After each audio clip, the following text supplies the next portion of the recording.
kuatkanlah kami untuk dapat melakukan segala perintah-Mu. Amin. Baiklah adik-adik, sekarang kita persiapkan hati kita untuk pengampunan dosa kita. Untuk itu kami diundang bangkit berdiri. Adik-adik yang di rumah, semua bangkit berdiri ya. Mari kita angkat pujian kita. Katakan, Bapa kami yang ada di surga. Musik lagi.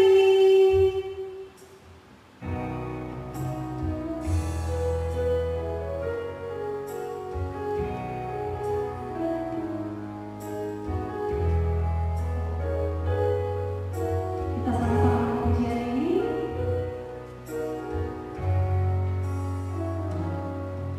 Bapa kami yang ada di surga, dimuliakanlah nama-Mu. Datanglah kerajaan-Mu, jadilah kehendak-Mu di atas bumi seperti di dalam surga. Bapa kami yang ada di surga. Bapa kami yang ada di surga, dimuliakanlah nama-Mu. Datanglah kerajaan-Mu, jadilah kehendak-Mu di atas bumi seperti di dalam surga. Berilah kami rezeki. Berilah kami rezeki pada hari ini, dan ampunilah kesalahan kami, seperti kami mengampuni yang bersalah pada kami, dan janganlah masukkan kami ke dalam percobaan, tetapi bebaskanlah kami dari yang jahat. Kita boleh angkat sekali lagi pujian ini dengan sungguh-sungguh di hadapan Tuhan. Bapa kami yang ada di surga, dimuliakanlah nama-Mu. Datanglah kerajaan-Mu, jadilah kehendak-Mu di atas bumi seperti di dalam surga. Berilah kami rezeki. Berilah kami rezeki pada hari ini, dan ampunilah kesalahan kami, seperti kami mengampuni yang bersalah pada kami, dan janganlah masukkan kami ke dalam percobaan, tetapi bebaskanlah kami dari yang jahat. Marilah kita merendahkan diri untuk mengaku dosa kita di hadapan Tuhan. Kita berdoa. Ya Allah Tuhan kami, ampunilah akan kesalahan kami, seperti kami mengampuni orang yang bersalah kepada kami. Amin. Firman Tuhan yang menjadi epistel untuk kita pada minggu hari ini tertulis dalam kitab Yohanes pasal yang ke-17 ayat 6 sampai dengan 19. Demikian dikatakan, Aku telah menyatakan nama-Mu kepada semua orang yang Engkau berikan kepadaku dari dunia. Mereka itu milik-Mu, dan Engkau telah memberikan mereka kepadaku, dan mereka telah menuruti firman-Mu. Sekarang mereka tahu bahwa semua yang Engkau berikan kepadaku itu berasal berasal daripadamu, sebab segala firman yang engkau sampaikan kepadaku telah kusampaikan kepada mereka, dan mereka telah menerimanya. Mereka tahu benar-benar bahwa aku datang daripadamu, dan mereka percaya bahwa engkaulah yang telah mengutus aku. Aku berdoa untuk mereka, bukan untuk dunia. Aku berdoa tetapi untuk mereka yang telah engkau berikan kepadaku, sebab mereka adalah milikmu, dan segala milikku adalah milikmu, dan milikmu adalah milikku. Dan aku telah dipermuliakan di dalam mereka, dan aku tidak ada lagi di dalam dunia, tetapi mereka masih ada di dalam dunia. Dan aku datang kepadamu, ya Bapa yang kudus, peliharalah mereka dalam namamu, yaitu namamu yang telah engkau berikan kepadaku, supaya mereka menjadi satu sama seperti kita. Selama aku bersama mereka, aku memelihara mereka dalam namamu, yaitu namamu yang telah engkau berikan kepadaku. Aku telah menjaga mereka, dan tidak ada seorang pun dari mereka yang binasa selain daripada dia yang telah ditentukan untuk binasa, supaya genaplah yang tertulis di dalam kitab suci. Tetapi sekarang aku datang kepadamu, dan aku mengatakan semuanya ini sementara aku masih ada di dalam dunia, supaya penuhlah sukacitaku di dalam diri mereka. Aku telah memberikan firman-Mu kepada mereka, dan dunia membenci mereka, karena mereka bukan dari dunia, sama seperti aku bukan dari dunia. Aku tidak meminta supaya engkau mengambil mereka dari dunia, tetapi supaya engkau melindungi mereka daripada yang jahat. Mereka bukan dari dunia, sama seperti aku bukan dari dunia. Kuduskanlah mereka dalam kebenaran. Firman-Mu adalah kebenaran, sama seperti engkau telah mengutus aku ke dalam dunia, demikian pula aku telah mengutus mereka ke dalam dunia. Dan aku menguduskan diriku bagi mereka, supaya mereka pun dikuduskan dalam kebenaran. Demikian firman Tuhan. Berbahagialah orang yang mendengarkan akan firman Tuhan, serta menyimpannya semua di dalam hatinya. Amin. Nah, baik adik-adik, mari kita persiapkan hati kita untuk pengakuan iman rasuli kita. Untuk itu Kak Mary juga undang bangkit berdiri. Semua yang di rumah ya, semuanya bangkit berdiri.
memenuhinya, kita bersama-sama mengucapkannya. Aku percaya kepada Allah, Bapa yang Maha Kuasa, yang menciptakan langit dan bumi. Aku percaya kepada Yesus Kristus, Anaknya yang tunggal, Tuhan kita, yang dikandung daripada Roh Kudus, lahir dari anak darah Maria, yang menderita sengsara di bawah pemerintahan Pontius Pilatus, disalibkan, mati dan dikuburkan, turun dalam keadaan maut, pada hari yang ketiga bangkit pula dari antara orang mati, naik ke surga, duduk di sebelah kanan Allah Bapa yang Maha Kuasa. Dari sana akan datang kelak untuk menghakimi orang yang hidup dan yang mati. Aku percaya kepada Roh Kudus dan adanya satu gereja Kristen yang kudus, persekutuan orang-orang kudus, pengampunan dosa, kebangkitan daging, dan kehidupan yang kekal. Amin. Shalom adik-adik. Wah kami, ini saatnya kita akan mendengarkan pengumuman. Adik-adik, kita dengarkan pengumuman dulu ya. Kita masih tetap beribadah malam ini. Aku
bersama kakak. Sebelum kita mendengarkan khotbah atau firman Tuhan, adik-adik yang ada di rumah boleh dong mempersiapkan Alkitabnya serta hati, pikiran, dan adik-adik di rumah duduk dengan tenang dan rapi ya mendengarkan kakak membawakan firman Tuhan pada pagi hari ini. Mari kita satukan hati kita berdoa. Bapa yang terkasih di kerajaan sorga, terima kasih untuk pagi yang cerah ini. Engkau masih memberikan kami kesempatan untuk beribadah di rumah kami masing-masing Tuhan. Tuhan Yesus, sebentar lagi kami akan mendengarkan firman-Mu. Engkau memberkati firman-Mu agar menjadi pelita dan terang bagi jalan kami di kehidupan kami sehari-hari Tuhan. Kami adalah manusia berdosa, hapuskan dosa kami agar kami lebih layak di hadapan-Mu. Di dalam nama Tuhan Yesus kami berdoa dan mengucap syukur. Amin. Shalom adik-adik yang ada di rumah. Kakak pada hari Minggu ini akan membawakan khotbah kita. Adik-adik sudah mempersiapkan Alkitabnya kan? Sudah, pasti sudah. Kakak percaya dengan adik-adik yang ada di rumah. Mari kita buka Alkitab kita dari Kisah Para Rasul 1 ayat 12 sampai 14. Kisah Para Rasul 1 ayat 12 sampai 14. Adik-adik masih ingat nggak Kisah Para Rasul itu perjanjian lama atau perjanjian baru? Ada yang udah lupa? Ya benar, perjanjian baru. Jangan lupa ya, Kisah Para Rasul itu adalah perjanjian baru. Yuk kita buka kitab kita dari Kisah Para Rasul 1 ayat 12 sampai 14. Kakak akan membacakannya untuk kita semua. Rasul-rasul menanti-nanti, maka kembalilah rasul-rasul itu ke Yerusalem dari bukit yang disebut Bukit Zaitun yang hanya seperjalanan sabat jauhnya dari Yerusalem. Setelah mereka tiba di kota, naiklah mereka ke ruang atas, tempat mereka menumpang. Mereka itu ialah Petrus dan Yohanes, Yakobus dan Andreas, Filipus dan Thomas, Bartolomeus dan Matius, Yakobus bin Alfeus dan Simon orang Zelot dan Yudas bin Yakobus. Mereka semua bertekun dengan sehati dalam doa bersama-sama dengan beberapa perempuan serta Maria, Ibu Yesus, dan dengan saudara-saudara Yesus. Demikian firman Tuhan. Adik-adik sekolah minggu pada hari ini, judul khotbah kita itu adalah tekun di dalam doa. Adik-adik ada yang tahu berdoa? Ada yang lupa berdoa karena pandemi ini kak? Aku lupa berdoa kayak mana kak? Aku lupa mengucap syukur itu kayak mana sama Tuhan kak? Karena pandemi ini tantangan. Tuhan Yesus nggak mau memulihkan pandemi ini karena sudah 1 tahun. Ada yang berkata seperti itu dalam hatinya? Jangan ya, tak boleh berkata seperti itu di dalam hatinya. Ayo kita lihat di Alkitab ini. Murid-murid Tuhan Yesus ditinggalkan Tuhan Yesus loh. Tuhan Yesus terangkat ke surga karena Tuhan Yesus sudah selesai menunaikan tugas panggilannya menjadi penjala manusia bersama murid-murid Tuhan Yesus. Dan Tuhan Yesus kembali ke surga, tapi Tuhan Yesus tidak meninggalkan murid-murid Tuhan Yesus secara rohani adik-adik. Tuhan Yesus hanya meninggalkan murid-muridnya secara fisik dan jasmani. Jadi waktu itu sebenarnya keadaannya sangat sedih ya sebenarnya, tapi murid-murid Tuhan Yesus ini pandai loh untuk mengucap syukur. Mereka tidak lupa untuk mengucap syukur. Mereka langsung berdoa bersama Ibu Yesus dan saudara-saudara Yesus. Mereka juga berdoa di Bukit Zaitun loh, bukit yang sangat tinggi, yang kita tahu kalau mendaki bukit itu capek kan, tapi murid-murid Tuhan Yesus ini tidak capek. Dia percaya kalau Tuhan Yesus itu pergi ke surga untuk kebaikan, bukan untuk kejahatan. Dan murid-murid Tuhan Yesus ditinggalkan Tuhan Yesus juga demi kebaikannya. Adik-adik di rumah kalau misalnya menghadapi masalah pasti sering putus asa kan, pasti sering bilang seperti ini, Tuhan, untuk apa aku hidup kalau seterus hidup aku ini jalan hidup aku ini buntu, tidak ada jalan keluar dari masalahku. Pasti adik-adik berbicara seperti itu di dalam hati. Tapi untuk hari ini adik-adik harus berubah ya. Kalau dengan berdoa adik-adik akan mendapatkan jawaban, adik-adik akan mendapatkan jalan untuk menuju keluarnya masalah adik-adik tersebut. Jadi doa itu adalah nafas kehidupan adik-adik. Pertama ingat ya, doa itu adalah nafas kehidupan. Adik-adik harus ingat, dengan berdoa berarti adik-adik bernapas. Kalau tidak ada doa berarti berarti adik-adik sama dengan tidak bernafas. Kenapa Kak bilang seperti itu? Karena doa itu merupakan nafas kehidupan yang orang-orang percaya, nafas kehidupan bagi orang-orang Kristen adik-adik. Jadi sebagai orang Kristen kita dikenal sangat rajin berdoa dan beribadah. Untuk itu adik-adik yang ada di rumah harus menunjukkannya itu kepada orang-orang yang ada di luar kita, agar mereka percaya bahwa kita ini adalah pengikut Kristus yang sejati. Dan yang kedua adik-adik, doa itu adalah alat komunikasi kita kepada Tuhan. Kenapa kakak bilang seperti itu? Karena dengan kita berdoa, kita curhat dengan Tuhan, pasti Tuhan akan mengerti. Tapi sebelum kita berdoa adik-adik, Tuhan Yesus juga udah mengerti kalau kita itu sangat membutuhkan Dia. Tuhan Yesus itu tahu kita itu sedang kesulitan. Adik-adik pasti pernah berkata seperti ini, aku nggak mau ditunjuk berdoa, aku nggak mau berdoa di depan orang banyak, karena doa itu payah, doa itu sulit dilakukan, doa itu harus kayak gini. Padahal sebenarnya doa itu tidak payah adik-adik. Tahu apa yang lebih payah? Ya benar, berkomunikasi dengan orang yang di luar daerah. Kenapa kakak bilang lebih payah berkomunikasi dengan orang yang di luar daerah? Karena kalau kita berkomunikasi dengan orang yang ada di luar daerah, adik-adik membutuhkan paket, membutuhkan handphone, membutuhkan biaya pastinya. Untuk itu lebih susah dibandingkan berdoa dan berkomunikasi dengan Tuhan. Adik-adik kalau mau berdoa cuma menundukkan kepala, satukan hatinya, dan lipat tangannya. Cuman itu, berdoa dan percaya kepada Tuhan, imani doa adik, maka Tuhan Yesus akan mengabulkan doa-doa yang adik lantunkan kepada Tuhan Yesus. Jadi jangan bilang ya berdoa itu payah. Jadi kalau disuruh di rumah kamu mimpin doa ya, adik-adik harus adik-adik harus sigap untuk berdoa. Jangan lagi mau malas-malas berdoa. Jangan lagi ada alasan tidak bisa berdoa. Adik-adik pasti bisa, karena adik-adik adalah anaknya Tuhan Yesus. Kakak ada cerita nih adik-adik. Adik-adik mau dengar nggak cerita kakak? Ceritanya menarik loh tentang berdoa. Ya, pada waktu itu ada seorang anak kecil adik-adik. Anak kecil itu masih imut, mungil. Pokoknya dia masih umur 1 tahun lah. Dibawa oleh kedua orang tuanya dan keluarganya ke kebun binatang. Adik-adik pernah nggak kebun binatang? Pasti pernah kan? Sebelum pandemi ini kita pasti pernah dong berkunjung ke kebun binatang, kolam renang dan lain-lainnya. Jadi waktu itu anak ini bersama kedua orang tuanya dan keluarganya pergi ke kebun binatang, dan dia selalu berada di genggaman orang tuanya. Tapi karena keadaan waktu itu sangat ramai, karena waktu itu belum pandemi ya adik-adik, jadi keadaannya masih ramai, masih banyak pengunjungnya. Jadi anak ini kehilangan genggaman tangan orang tuanya adik-adik. Dan waktu itu juga di kebun binatang itu ada peristiwa hewan buas yang keluar dari kandangnya, dan anak ini sangat takut dan dia dikelilingi oleh hewan buas itu. Tapi dia ingat adik untuk berdoa. Dia ingat doa.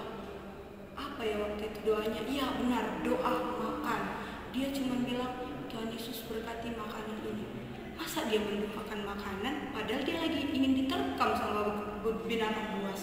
Tapi Tuhan Yesus tetap menolong dia adik-adik. Tuhan Yesus tetap membantu anak tersebut, dan dia tidak melepaskan anak tersebut untuk digigit oleh hewan binatang buas itu, walaupun doa anak tersebut itu adalah doa makan. Berarti itu artinya Tuhan Yesus mengerti kondisi kita dan paham kondisi kita membutuhkan Tuhan Yesus pada waktu itu. Jadi adik-adik jangan takut kalau doa itu jangan dihafalkan, kalau doa itu jangan dihafalkan, tapi berdoalah dengan isi hatimu. Tapi ingat adik-adik, di dalam Matius 5 kalau dikatakan di situ berdoa jangan bertele-tele. Jadi adik-adik ungkapkan aja yang secukupnya yang ingin adik utarakan kepada Tuhan. Selebihnya Tuhan mengerti kok apa isi hati dari adik-adik. Jadi untuk firman kita hari ini adik-adik harus ingat ya, jangan berputus asa, ingat ya, jangan berputus asa walaupun kita ditinggalkan oleh orang yang kita sayangi, oleh orang tua kita, oleh teman-teman kita, sahabat kita, ataupun pacar kita yang memiliki pacar. Jangan sedih ya, karena Tuhan Yesus selalu ada untuk kita.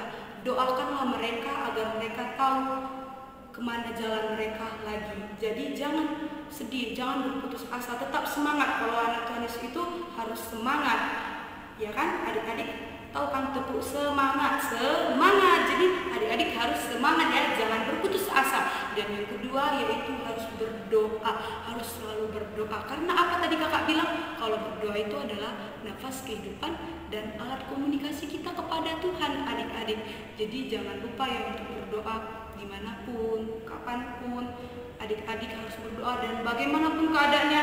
Walaupun waktu itu ada lagi susah, lagi dihadapi masalah, adik-adik harus berdoa, karena kebanyakan dari kita ini payah untuk berdoa di keadaan yang sangat susah, ataupun kita sedang nangis, kita lupa untuk berdoa kepada Tuhan. Padahal Tuhan tahu kok kita sedang nangis hari itu. Seharusnya kita mencurahkan isi hati kita ini kepada Tuhan, adik-adik. Jadi jangan lupa ya untuk berdoa. Jadi ingat, berdoa adalah nafas kehidupan dan alat komunikasi kita kepada Tuhan. Demikian firman Tuhan, adik-adik. Semoga firman hari ini bisa menguatkan kita dan bisa menuntun kita ke jalan yang benar. Kita tutup Alkitabnya, kita satukan hati kita. Bapa yang terkasih di kerajaan sorga, terima kasih untuk pagi ini Engkau sudah menyapa kami dengan firman-Mu yang begitu luar biasa, Tuhan Yesus. Engkau mengajarkan kami untuk tidak berputus asa dan selalu berdoa kepada-Mu dalam keadaan apapun. Kami harus tetap berdoa, Tuhan Yesus, karena kami tahu doa adalah nafas kehidupan dan doa adalah alat komunikasi kami kepada-Mu, Tuhan Yesus. Ajarkan kami di tengah-tengah pandemi ini untuk selalu bersyukur kepada-Mu, Tuhan Yesus. Walaupun kami sedang keadaan yang susah, tapi kami selalu ingat kepada-Mu, Tuhan Yesus.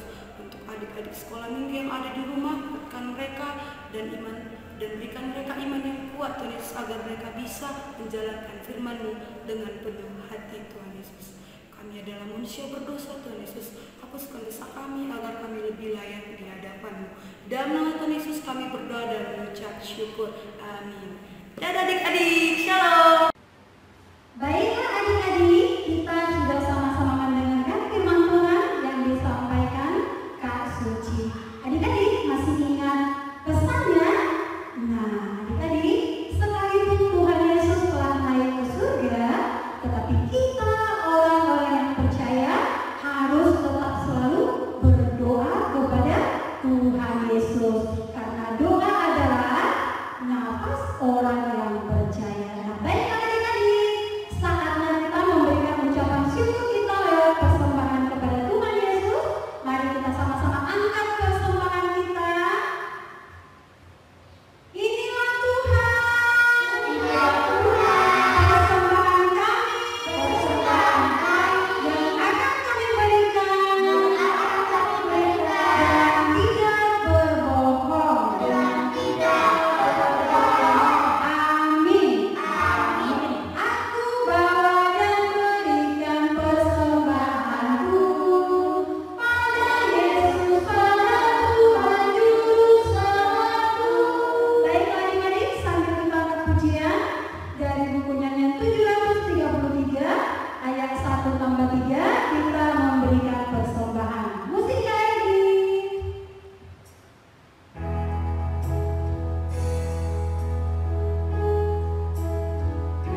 Kiranya Tuhan menyenangi kita dengan wajah-Nya dan dikasihaninya lah kita. Kiranya Tuhan menampakkan wajah-Nya kepada kita dan mengaruniai kita dengan damai sejahtera. Amin.